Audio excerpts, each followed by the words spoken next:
only guest tonight is appearing with Bill O'Reilly at the Murat Theatre. Is that how you say it? Murat Theatre in Indianapolis on June the 22nd, and the Aku Theatre in Rosemont in Chicago. Right? Any other odd-sounding theatres throughout America? He'll be at the Woo Theatre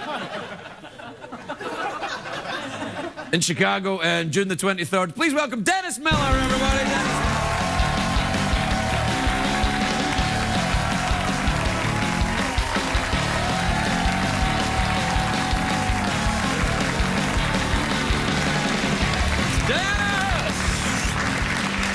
Dear boy. I was just back in my dressing room, green eggs and ham-turbating.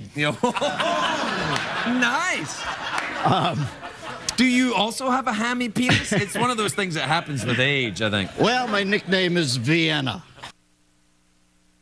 You know, I had dinner with the other night. Who did you have dinner with? Carol Burnett, who did her show right downstairs. Yeah. And she told me she thought you were quite the, she must have been on here, right? Oh, yeah. She said he's quite the charmer. Well, I said, Carol, are you kidding me? The guy's clinically insane. He was...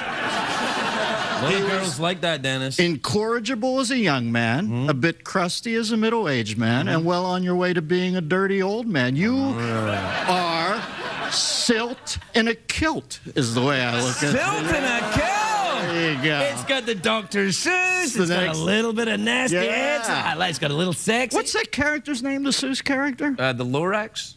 I thought it was the Thorax, but then I remembered that was the animated Deep Throat. And what is the movie about?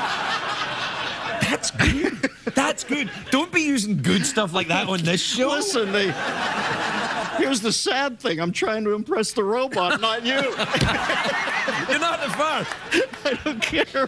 How are you doing with you and Bill out on the road? Are you guys going to do a sitcom? Billy O'Reilly and I. Yeah. We go out on the road and we do two things. We adagio dance, and the female character, and then we do the crying from Mummenschanz, you know, with the toilet paper rolls where we pull the toilet. That's also nice, yeah. That's what we do. I think you guys should do a sitcom where you have to share an apartment. One's a neat one. Tell me more. Yeah, Tell me more. You're a neat one, and he's a really neat one. That's the twist.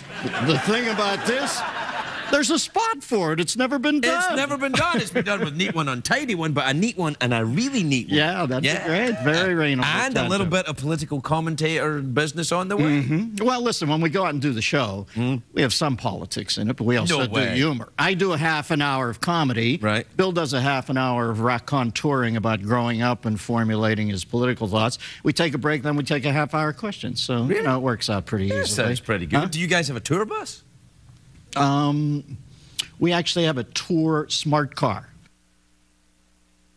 Coming down Fairfax tonight, I get into a high-speed head-on collision with a smart car. I wasn't sure at first. I thought I felt something. And then we got out, and I looked up in the grill of the Beamer. I didn't see anything, but then I saw a moth way up in the left-hand corner. I lifted its right wing, nothing. I lifted the left wing. There they were, the Atkinsons. They, we took them away to a what were you thinking clinics. Hey, come on. You know I don't encourage cussing on this show. Well, I wanted to see why they felt the need to drive around on major surface roads in a Fisher-Price toy. That's all. I'd be scared if any of my kids wanted a smart car. Maybe in Europe, I think it's all right. No, listen. It's never all right? We'll replace gas when we run out of it. Right. And that's why I drive an SUV, so we run out of it more quickly. I consider myself to be at the vanguard of the environmental movement, and I see people tooling around in these hybrids. I think, don't you have a soul, for God's sakes? Yeah. What are you doing? Prolonging Mother Earth's agony like this. Are you a big environmentalist? Me? Huh? Sure. Everybody in Hollywood's yeah. No, sure I am. Yeah. For professional reasons. Excuse me, I'm not. No, of course you want to save the earth. I'm not using the curly Q light bulb, where if I break one, I got to break out the ET tent. And you know, I haven't worked my entire adult life to have my living room lit like a fight scene in an Eastern Bloc stairwell in the Bourne Ultimatum. So they got to work on that light a little before I start using it. Candles are nice. You use candles. You want to go with the Barry Lyndon thing? Now, Sheryl Crow wants me to use one sheet of toilet paper. That's not possible. No, hey, ration queen, I'm trying to wrangle a growler over here. Okay? No, that's important. I think that's very ambitious. If you've got a nice little demure Sheryl Crow ass, that's one thing. But, well, you know, a big kind of thumping pumper like mine, you know. Are you proud this is the only show when you're sitting putting your set list together in the afternoon, you go, I can't say wrangle a growler. And then, yeah, it's Ferguson. You can say that. Yeah. Saying you like, no matter. Hey, so you go out on the road with Bill, but you don't have a tour bus then. Do you stay in the same hotel room? Like, you know when Laurel and Hardy... usually in and out. Well, Laurel and Hardy, when they were together, right, they would sleep in the same bed. Really? Yeah, you know, not in real life. Hot. No, in the movies, they'd wear their little pajamas and their hats, and they would sit in bed. Is that what you and Bill do? Ironically, when Laurel and Hardy had homosexual sex, although silent stars, both screamers. Did you see that movie? Did you see that? There's a movie about them being gay. No! The silent movie. Didn't you see the silent movie? No, I haven't seen it. No, I haven't seen it either, but it's awesome. I'm saying that for professional reasons. I haven't seen it. I think I know about 5 people who've seen it. Clearly, they're all Academy voters. But did you watch the Oscars? Yeah, I watched it. Listen, the Oscars is so big now that it's hard to do. I like the way Billy handles it because he's smooth at it. But let's face facts. It's one of those things now that has become so huge. Our expectations are to be something crazy. And quite frankly, you're watching 22 categories over a 3-hour period. They got to stop showing some of those clips, though. I've seen them 500 times. I'm sitting there thinking, you know what they ought to have is a segment, and instead of people who have died, careers that have died. No. Yeah. I don't want to see myself up there. But you know the show's going too long when you're like 2 hours in and you're like, will you get to the dead people, please? Exactly. You know, I'm ready for the dead people now. I ran into a Tom Cruise lookalike backstage. What about that guy? Yeah. He was talking to an L. Ron Hubbard lookalike. No, man. No, don't do it. Don't do it. I kid the same time. No. Is that a new mug or is that the old one? No, it's the same one, I think. Yeah, the fang's still broken off. I got you one of these. I didn't really. I'm just doing a Hollywood lie. You know. You got to send it. Getting it's one thing. You always get me one, and then you never send it. Well, What's in here? Do you drink? Are you drinking? I don't drink anymore. It's water. Are you clean now? You're off the. You know, you're like Benny Hill meets Richard E. Grant with no and I. Yeah, that's kind of what I'm going that's for. That's exactly what I get. You're kind of like cheeky, kind of Dracula, but with a point. Dracula has 2 points, so you no. I'm thinking because you got kind of Dracula eyes. You got, you know, the steering. Yeah, I always got a little Manson on my driver's photo. Well, you got a little piercing going on there. Yeah, little bit of piercing, little bit of. Oh, so crazy! This guy's armed. That's what these say. Now, when I read the book, and have you read his biography? It's great. I mean, it really is. Yeah. Are you clean now completely? 20 years. 20 years. 20 years. Did you save your own life, or did you get into the program, or what'd you do? Well, you know, it's one of these things that you tend to talk about off the air more often than on the air.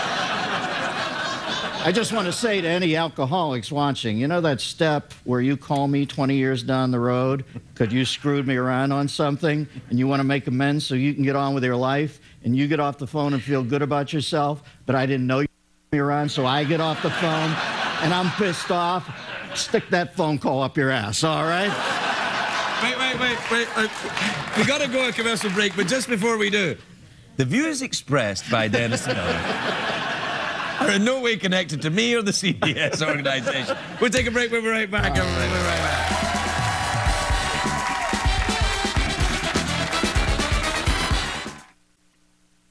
There's a place for it. It's not my thing.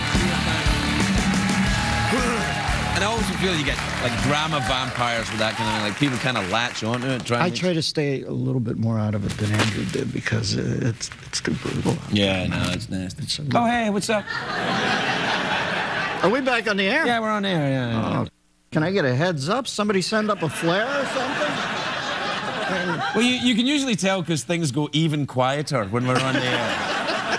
The audience gets even more quiet. Not only did I not know we did a second segment, I didn't even know we were in the midst of it as we speak. Actually, we're out of time. Oh, it looks like we were edited there, but we weren't. We were just doing a thing. Are we back on now? Oh, yeah, we're back on the air now. Don't worry. Hey, we're out of time. Okay, all right, we're out of time. I get it. So what would you like? Would you like mouth organ? Would you like an awkward pause? Or do you want to go for the big cash Big prize? cash, big cash. Big cash prize. What time is it, Shadow Saber? It's time for the big cash prize. All right, here's how it works, Dennis. What is the prize? It's cash. It's a big cash prize. It's $50 in quarters in a bag with a dollar Can sign I tell on you what charity I'm playing for? Yeah, if you want to give it to charity, I guess that's your lookout. I'm playing for a group called People Who Die from Touching Quarters. Go ahead. All right. Well, there's in a bag. All right. All right. There's two ways to win. You can either answer a question or you can guess what's in my box. Here's how that works. I imagine a box in my head, but I don't know what's in it. Only Jeff, the robot, knows what's in the box. You try and guess. If you're right, Jeff will tell us. If you're wrong, something awful will happen. I'm going to guess the box. Okay. Okay, if that's the way you want to go. All right, you ready? Okay. Jeff, are you ready? I am ready. Okay. Jeff, I'm imagining a box. Why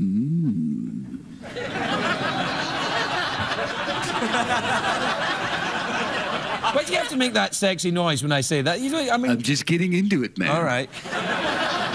This guy's got to use an Allen wrench to get...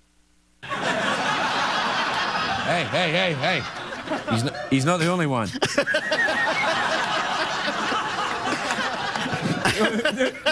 Will that mysteriously not be in the show as well? Hey, it looks like we were edited again! This is going to sound like Goodfellas on TNT. You know what you are, buddy? You know what you are? You're a melon farmer. You're a melon farmer. All right, I'm imagining a box, Jeff. There's something in it. Okay, Dennis, there's something in the box. What are you thinking of? A smaller, circular box. What kind of drugs were you into back in the day? Thorazine. Yeah. Jeffrey, did I win it? We would have accepted hammy penis. But your answer is correct. Correct answer! That is $50 American in quarters in a bag with a dollar sign on it.